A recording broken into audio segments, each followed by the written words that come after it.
Hello, everyone. Welcome back to this series. This is Al Fadi, and joining me here in studios, our dear brother, Dr. Jay Smith. And today, Dr. Smith is going to show us examples, at least from two different surahs in the Quran, Surah 23 and Surah 70, when it comes to the corruption that is taking place between the origin of words in the Quran and the original possible meaning for that versus what the new reinterpretation of these words could mean today. With that in mind, Dr. J, thank you so much as always. So, what are these examples that you are going to share with us? Now, in the last episode, we talked about Christophe Luxembourg. He's not the only one that has been doing this work. Another French scholar named Dr. Guillaume D., who Odon introduced in October, I think the 28th of October on Fander Films. He introduced these two examples that are also doing this in French. In France, they've taken the work of Gunther Lolling and they've taken the work from Christophe Luxembourg and from Gabriel Sama, this blue book here, and they said, let's see if we can find some other examples. And they came up, here's two examples I want to give you that actually shows you this, what I call this bastardization of the what I consider to be beautiful text coming about Jesus Christ. When you look at Surah 23, and if those of you who have Qur'ans, open up to Surah 23, and I've got it right here. I've opened it up, and I just want to read to you what it says. You can read in Arabic. Which verse? This is verse 1, 2, 3, 4, and 5. Okay. And we're going to go up to verse 11. So just the first 11 verses is actually a beautiful poem, and it's done in mnemonics. So it has, if in the Arabic, it actually follows, it's beautiful because it follows the original Aramaic, and it follows, mnemonics means where you have a rhyme, so it's easier to memorize. These are rhymes that also are in patterns that are easy to memorize, because if you're doing this in liturgy, if you're doing this to memorize it so that you can do it in worship service, you want to have an easy ending for each word. And it starts like this. Successful indeed are the believers. This is in English, obviously, so I'm not doing it in the Arabic or the Aramaic. Those who offer their salat with all solemnity and full submissiveness, and those who turn away from the al-lagu, which is like dirty or false or evil things, and those who pay the zakat, and those who guard their chastity. So these are the duties of the believer. These are ones who they do their prayers, they turn away from evil things, they pay their alms, their zakat, and they guard their chastity. Verse 5, suddenly everything changes. Verse 6, except, so we're talking about chastity now, which means guarding your sexual promiscuousness. That's right. Except, verse 6, from those wives or those that the right hand possesses. Hold on a minute. Chastity, except for those who are your wives, plural, that means polygamous, more than one, and those with your right hand possesses, for them they are free from blame. Who are those which your right hand possesses? What does this mean in Arabic? The idea is that these are your slave women. These are women, concubines of war.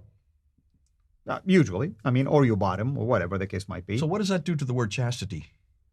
Well, now it's talking about probably you not guarding your chastity with them. I mean, that's one way you can think of it. It just destroys the whole notion of chastity. That's right. In a Christian context, chastity means you are the only person that's legitimate for you is one wife, one man, one woman for life. That we see in Genesis. We also see that in Timothy. You only are to have one wife. And this is what it's talking about. So suddenly this is interjected. This is not part of the mnemonic. This is not part of the original text. Oh, except for those who your wives, plural, and that which your right hand possesseth, means these slaves of war, these women who you get in war. Then you come back to verse 8, and it continues, those who are faithfully true to their amat, that means their duties. In verse 9, and those who strictly guard their prayers, their salawat, their prayers, those are indeed the inheritors, who shall inherit the firdaus, which is paradise. They shall dwell therein forever. So here are the duties of the believer. They are to do their prayers. They are to give their alms. They're to guard their chastity from not doing anything that's dirty. That if they continue to do this, they will be in paradise. Beautiful poem. It's all there in Aramaic. And Guillaume D says, you can feel it. This is a poem that was written by in the 4th century. And it was written in the 4th century as a prayer for the believers. This is what you get if you do this. Interjected are these 2 verses that completely shut down this idea of chastity as really you can have as many wives as you want and as many sex slaves as you want. And then it continues on with the prayer. Now, to me, that's a bastardization of what was beautiful, a bastardization of what was intended. This is then repeated in chapter 70. In chapter 70 from verse 25 to 35. In chapter 70, verse 25, verse to 6, 27, 28, 29, you find the same duties again, the same duties in a mnemonic, just like you found in chapter 23. And then verse 30 and 31 says, except for the wives and that which your right hand possesseth. Chastity is except for these. That's the bastardization. Then it comes back in verse 32 to 35, which talks about the rewards in heaven. Almost exactly the same that we see in chapter 23, we see repeated in chapter 70. Now, who put those 2 verses in both chapter 23 and chapter 70? Well, the Arabs did. This is the Arab imposition and bringing and eradicating all sense of chastity. It no longer makes any sense anymore. So re-theologing things, I mean, theologically speaking, it was 1 wife, 1 woman. Now you have to interject the new theology. Now it's polygamy and basically sexual promiscuity, which completely shuts down any notion of chastity. And I say, this is what the Quran has done to that which was beautiful.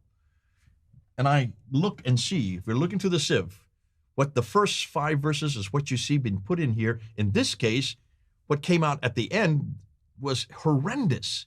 So the sieve that was put in there, what they have done, they've done just the opposite. They've made it dirty and they made it sinful. In fact, there's no reason in the world to read the Quranic account.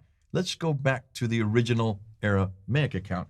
And what do you find? You find these beautiful prayers that are to Jesus Christ, all about the rewards of those who actually follow and do what Jesus asked to do.